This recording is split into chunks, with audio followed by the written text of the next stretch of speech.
Sir, दिल्लीमध्ये भाजपला बहुमत मिळालेलं आहे. हे भाजपला बहुमत मिळालं हे पंतप्रधान नरेंद्र मोदी यांच्या नेतृत्वाचं यश आहे.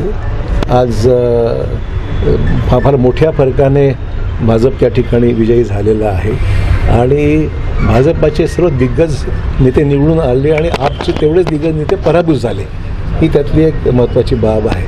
कारण गेल्या 10 वर्षामध्ये आम आदमी पार्टीने ज्याला आपदा म्हणून संबोधित केलं खरेच होतं. कारण लोकांचं मत जे आहे हे अनुकूल आम आदमी पार्टीला राहिलेलं नाही आणि आपण निकालावरून स्पष्ट होतं आहे की लोक ही एकसूत्री अशा प्रकारची भूमिका लोकांची आहे की केंद्रात सरकार ज्याचं आहे त्याच्या हातातच दिल्ली राहिली पाहिजे ही भूमिका लोकांनी स्वीकारलेली आहे. म्हणजे मोदी साहेबांचं नेतृत्व लोकांनी देशभर स्वीकारलेलं आहे आणि त्यामुळे आपण पाहिलं की जे लोक सातत्याने पंतप्रधान टीका करतात त्यांची काय दारुण अवस्था झालेली आहे. विशेष करून काँग्रेस आज 0 एकही जागा आली नाही माहितीप्रमाणे. तर मग असं जी अवस्था असेल तर मग ज्यांना जनमतच कळत नाही, जनमताचा कौल ज्यांना समजू शकत नाही त्यांनी आधी ते समजून घेतलं पाहिजे. ह्याचं आता आत्मपरीक्षण करण्याच्या पलीकडे विषय गेलेला आहे.